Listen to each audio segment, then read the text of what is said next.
make some notes, you're welcome to make them on the back of your new sheet.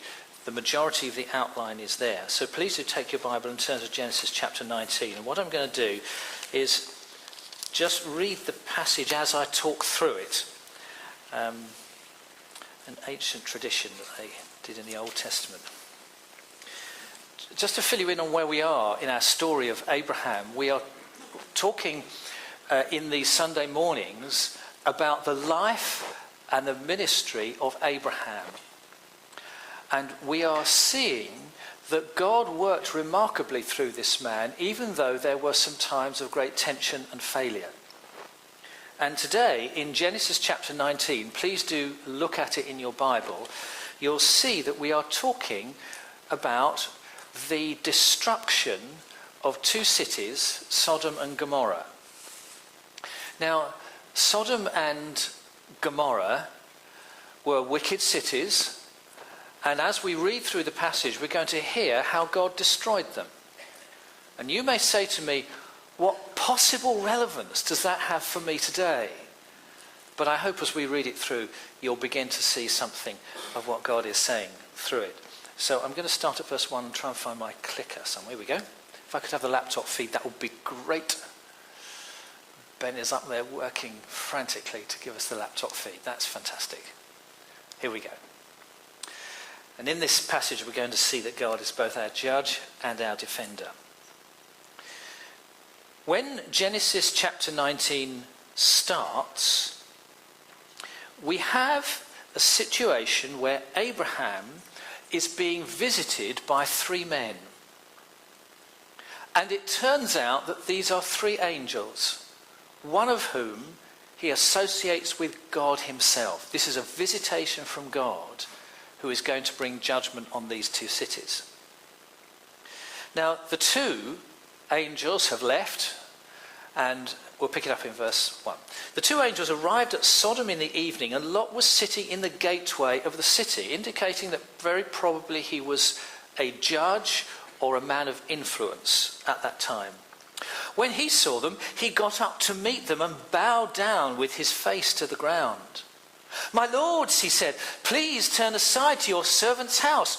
You can wash your feet and spend the night, and then go on your way early in the morning." "No," they answered, "we will spend the night in the square." But he insisted so strongly that they did go with him and entered his house. He prepared a meal for them, baking bread without yeast, which of course is quicker, and they ate.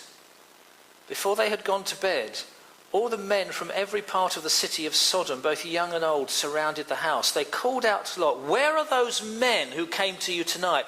Bring them out here so that we can have sex with them." Now there's a passage you didn't expect to hear in church this morning.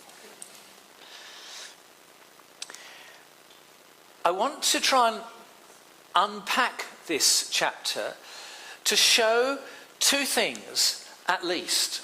First, I want you to see something of the character of God. This passage shows us something about the justice of of the God that we follow. Secondly, I want you to see that this passage shows us about the wrath and therefore the justice of God. Now, you know, because I expect most of us know the end of the story, that these two cities, Sodom and Gomorrah, are going to be destroyed. And at first hearing, it seems terribly unfair and unjust that God should just utterly wipe out two cities. It seems incompatible with a God of love. But consider this. If God acts in love absolutely all of the time, then he would welcome with open arms an Adolf Hitler, a Joseph Stalin, a Saddam Hussein, a bullying boss, an abusive spouse. It wouldn't matter what an individual did, everyone's welcome. And at that, we would throw up our hands in horror and say, "Hey God, that's not fair." This is what Sodom and Gomorrah helps us to understand. It portrays a side of God that I think many of us would rather not face, and that is his wrath, his fierce judgment upon human sin that in this particular instance was direct, explicit, decisive and final. And it's a tragic story that tells us that for us, in the Christian life, as we seek to follow the Lord faithfully, there are some things that we need to beware of. In particular, we need to beware of slippage. You see, there was a day when Lot chose to better himself. This goes back a few chapters, and we looked at it when it happened. There was a disagreement between Lot's workmen and Abraham's workmen, and they decided to divide. And Lot chose the easy option. He chose the lush ground. And spiritually, that was a fatal day. From that day on, he became involved in the moral compromise that Sodom represents. It's almost as if he ignored the evil reputation of this city. In the New Testament, Paul advises the same of us. He says, don't be unequally yoked with an unbeliever. And that's the same concept. When two oxen are, you can imagine it, can't you? Even though we don't plough with oxen anymore. But when two oxen are yoked together in order to plough a straight furrow, if one of them is smaller than the other, or if, as a joke picture I saw, somebody attached an oxen to a donkey, it's going to go all over the place. And that's the picture that Paul is using here. Don't be unequally yoked with someone who doesn't share your Christian faith. That means be careful about who you link your life to. And this has implications for friendships, for business partnerships. It has implications for marriage, has implications for life coaching. So what Paul is urging us is this: if you're going to enter a commitment, an ongoing relationship, then factor in the spiritual side. And if you're heading in different directions spiritually and ethically, then don't get hooked together. That's his message. Because it will lead inevitably to tension and compromise. And that, I believe, is where Lot was in Sodom. By the time God's two messengers arrived, Lot, his wife, and his two daughters were just about the only God-respecting people in the city, even though that respect for the Lord had been compromised and watered down somewhat.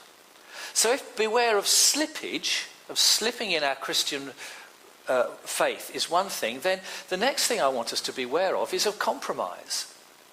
Look at verse 4. Before they had gone to bed, all the men from every part of the city of Sodom, both young and old, surrounded the house. They called to Lot, "Where are the men who came to you tonight? Bring them out so that we can have sex with them." Actually, the verb is to know, and it's a verb that's often used to refer to sex in the Old Testament. It seems as if sexual license was so rife in Sodom that these men thought it was entirely reasonable that Lot should bring out his visitors so they could be, gang raped in some sort of orgy, I guess. It's as if the spiritual steering mechanism had gone so way off course that nobody noticed what was going on except Lot, who kept those men in his house, probably for their own protection. Maybe they argued, well, everyone's doing it these days. But in Sodom and Gomorrah, it was blatant, consistent, open, unrestrained sin. And that's what the passage is meant to inform us about here. Particularly sexual sin that caused God's anger to burn against these two cities. So Lot's suggestion that the men take his own daughters, I don't think we read that, did we? Verse 6. Lot went outside to meet them and shut the door behind him. And he said, "No, my friends, don't do this wicked thing. Look, I have two daughters who've never slept with a man. Let me bring them out to you, and you can do what you like with them. But don't do anything to these men, for they have come under the protection of my roof." Hardly a recommendation of good character on the part of Lot. And it seems that Lot's suggestion that the men of the city take his own daughters to do with them, whatever they pleased, showed something about how this man had compromised. How this man, his mind had almost become deranged and twisted. So Lot is compromised too. But God still rescues him. Don't you find that extraordinary? Actually, the whole of the Christian life is a rescue package. Sometimes God places his people in spiritually hazardous situations. He put Joseph in Egypt, for example. He put Daniel in Babylon. He put Esther in Persia. And in those situations, they were there as beacons of light in a dark world. Here it seems that Lot's life had been compromised as he lived in this spiritually hostile location. It's not a pleasant read, this chapter. And I think it would be quite helpful to us to ask, what did other people say about Sodom and Gomorrah? If this is what we're reading about from someone who was either there or at least knew very well what was going on, what do other people say about Sodom and Gomorrah? Well, those two cities do occur elsewhere in the scriptures. In particular, Moses refers to them. And the thing that Moses noticed about these two cities was the corruption.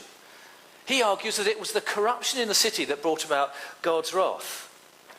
Then again, there's Isaiah. And for Isaiah, it was injustice that caused God's judgment to fall. Hear the word of the Lord. This comes from Isaiah chapter 1. If you want to make a note, I've put the verses on the screen. Yes. Hear the word of the Lord, you rulers of Sodom. Listen to the instruction of our God, you people of Gomorrah. Learn to do right, seek justice, defend the oppressed. Take up the cause of the fatherless. Plead the case of the widow. So for Isaiah, the thing that brought down God's wrath was the injustice of the city. For Moses, it was the corruption. And Isaiah refers to them again in chapter 3. The look on their faces testifies against them. They parade their sin like Sodom. They make no attempt to hide it. And so here, it is the parading of sin that causes God's wrath to fall. It wasn't just that they did something occasionally that was wrong on the, and they did it behind closed doors and tried to keep it quiet. They were making a public show of it and saying, look guys, follow us. So here in Sodom we have sexual deviation, we have corruption, we have injustice, we have the parading of wrongdoing. And between them, those things brought down God's judgment on the city. But before we look at that, I want you to notice something quite remarkable, and that is that God gives people last chances. I don't believe that God's judgment here was vindictive in any way at all. I believe it was inevitable because of what was going on. Actually, Sodom and Gomorrah forced God's hand. He had no option but to behave as he did. But look at verse 12. The two men said to Lot, do you have anyone else here, sons-in-law or daughters or anyone else in the city who belongs to you? Get them out of here, because we are going to destroy this place. The outcry of the Lord against its people has been so great, he has sent us to destroy it. So, verse 14, Lot went out and spoke to his sons-in-law who were pledged to marry his daughters and said, hurry, get out of this place because the Lord is about to destroy the city. But his sons-in-law thought he was joking. And there is a significance to this. Abraham, if you remember from a few weeks ago, had whittled God down to promise that he would only destroy the place if there were 10 righteous people left. And we might suppose, I think rightly, that Abraham thought it would be enough. Those 10 would be enough to save the city and would include his nephew Lot. But now we know that that wasn't enough. The only righteous, God-fearing people in the city were Lot, his wife and his daughters. Only 4, and even they were compromised. So now, God has carte blanche to destroy the city. But he doesn't. He has carte blanche to destroy everyone, including Lot. But he doesn't. What incredible mercy. Can you see the difference between mercy and grace here?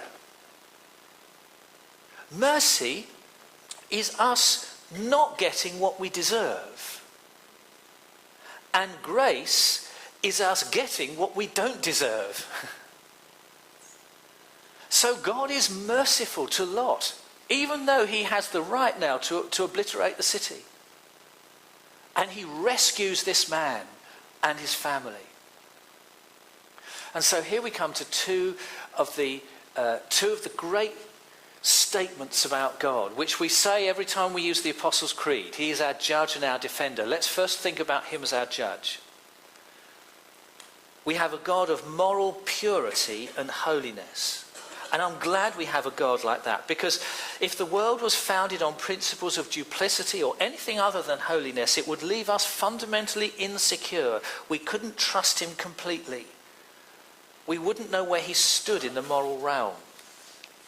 And it seems to me that God's judgment comes out in three ways. It comes out in the present. God's judgment on sin is executed here in Sodom, and sometimes is executed today, perhaps with consequences, not quite so vehement a way as we see in Sodom and Gomorrah, but there is an element of God that brings judgment now, today. Sometimes, however, God's judgment is delayed. Often delayed while he can rescue people, and that's what's going on here too in Sodom. God is rescuing faithful people, or even though those faithful people have perhaps lost their spiritual cutting edge. But also the Bible talks about future judgment. And this is the judgment that will be handed down at the end of time, and the word talks about a time of reckoning when our actions will be weighed. And the cosmos will feel the brunt of God's judgment. Now, of course, any of us who are Bible scholars and look at the passages, particularly in Revelation, will have to recognise that it's difficult to pin this down precisely, and there are many ways of understanding it. Not all those ways are equally valid, but there are many ways of understanding it. But one thing we are certain of is that God's judgment will take place at some point in the future. Now, the other aspect of God that I want us to notice is that God is our defender. Let's come to verse 15. So now the backstory, or the story so far, Lot has these two men in his house. He's bolted the door, and he and his family and these two men, we assume, are relatively safe from the marauding horde outside. And the night has passed. Verse 15. With the breaking of the dawn, the angels urged Lot, "Hurry, take your wife and your two daughters, or you will be swept away when the city is punished." Now look at verse 16. But he dawdled. Oh, is that what you've got in? What word have you got there? He hesitated. Same difference. So the men grasped his hand and the hands of his wife and of his two daughters, and led them safely out of the city, for the Lord was merciful to them. And as soon as they brought them out, one of them said, "Flee for your lives, don't look back, don't stop anywhere in the plain, flee to the mountains, or you will be swept away." And at that, you would think that Lot and his wife and two daughters would run for their lives. No. Verse 18, Lot said to them, No, my lords, please. Your servant has found favour in your eyes, and you've shown great kindness to me in sparing my life. But I can't flee to the mountains. This disaster will overtake me and I'll die. I can't live in the mountains. That's what Abraham did. He lived in a tough area. Lot will be going back to where he departed from Abraham. Oh, I can't face that. Verse 20. Look, there's a town near here, enough to run to. It's small, but let me flee to it. It's very small, isn't it? There my life will be spared. And they say to him, and I can almost hear them sighing, "All right, very well. I will grant this request too. I will not overthrow the town you speak of, but flee there quickly, because I cannot do anything until you reach it." And that's why the town is called Zoar, which means a titch. Can you see how the Lord preserved Lot even in these circumstances? Why might that be? Wouldn't you or I have given up on him? It seems to me that Lot's faithfulness in the past caused the Lord to be merciful to him. That passage that Elizabeth referred to earlier on in the worship, 2 Peter 2 verse 7. The Lord rescued Lot, a righteous man who was distressed by the filthy lives of lawless men. And my friend, this is a word of encouragement to any of us who have people that we know of whose life has been compromised. It's also a word to any of us who used to walk with God, but the pressure of life or the attitudes you've been exposed to have dulled your spiritual cutting edge. God is a God of mercy. You maybe used to know the Lord as your close companion, but now he's distant. Our God is a God of mercy. Perhaps you used to come to church and enjoy it, finding God here, but now you feel like a spectator. God is a God of mercy. And if you will let him, he will come to your rescue like he did with Lot. I believe that he still loves and cares for people who behave like Lot did. And if Lot's experience is anything to go by, and I believe it is, our Lord will go to terrific lengths just to rescue you, bring you back on track, if that's genuinely in your heart. And the second thing I notice here about God, our defender, is that there was a secret intercessor. Lot knew nothing about Abraham's praying. We know about it because we've read it. But Lot didn't know that Abraham had been pleading for the city so that Lot would be saved. How we need men and women who will intercede for wayward Christians who have been involved in some sort of moral compromise, because there is a place of forgiveness and restoration. Abraham was that intercessor. And I know some of us are praying earnestly for members of our family or our friends who once walked with God but are now what we put in the category of prodigals. Here is hope for us as we pray. I will never forget the example of a lady who was in our small group when we were worshipping at Walton-on-Thames, long before I went into the ministry. I was a mathematician at the time. She prayed for her brother for 25 years and never saw God work in his life at all. Then one day she came, and we prayed too, well, not for 25 years, but we prayed in the small group too. One day she came to our small group and she said, "You will never guess this, you'll never believe this, but my brother has just come to Christ." And we rejoiced with her that her brother had found faith. A fortnight later he died, very suddenly. And for me, that was a wonderful example of God's long-term work through people who secretly intercede. Here there was a secret intercessor, and that man was Abraham. So last thing this morning, last thing is simply this, my friends, beware of spiritual nostalgia. Look at verse 26. Actually, I'll backtrack slightly to verse 23. By the time Lot reached Zoar, or Tich, the sun had risen over the land. And then the Lord rained down burning sulfur on Sodom and Gomorrah.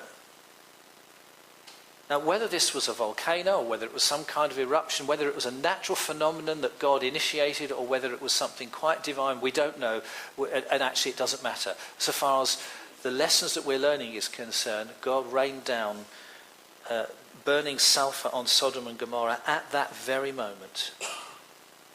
Thus he overthrew those cities and the entire plain, including all of those living in the cities, also the vegetation in the land. Don't ignore the vegetation here, because for people in the ancient Near East, the way that things grew was very important, and it was a sign of God's blessing if your vegetation grew well. And when Lot separated from Abraham, what was it he noticed? What was his temptation? It was the lush plain. It was the very vegetation that here God is destroying that tempted him into Sodom. Verse 26. But Lot's wife looked back, or hung back, or held back. Slightly difficult to translate. Lot's wife didn't stay with Lot. And she became a pillar of salt. Early the next morning, Abraham got up, and he returned to the place where he stood before the Lord to plead. He looked down towards Sodom and Gomorrah, towards the land of the plain. He saw dense smoke rising from the land, like smoke from a furnace. Lot's wife looked back at what they were leaving. She was nostalgic for the past.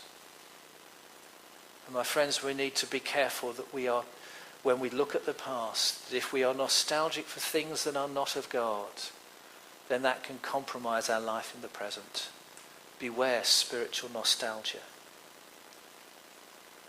And as Abraham stood there watching the sulfur rain down on Sodom and Gomorrah, I wonder what went through his mind. At that point, he may have had no idea that God had rescued his nephew, but was in that moment accepting the tough will of God in bringing judgment on Sodom and Gomorrah. Verse 29. Can you look at it, please? So when God destroyed the cities of the plain, he remembered Abraham, and he brought Lot out of the catastrophe that overthrew the cities where Lot had lived. Here is the writer of Genesis giving us a summary of all that's gone on. God destroyed the cities, yes, but he didn't forget that secret intercessor, that man who had pleaded with him. And it was on the basis of Abraham's pleading that he brought Lot out of catastrophe as he overthrew the cities where Lot had lived. My friends, it's a salutary tale, but it's a true incident. And it tells us about God being both our judge and our defender. And my prayer is that it will help us as we walk with Christ this week to recognize that our God is sometimes our judge.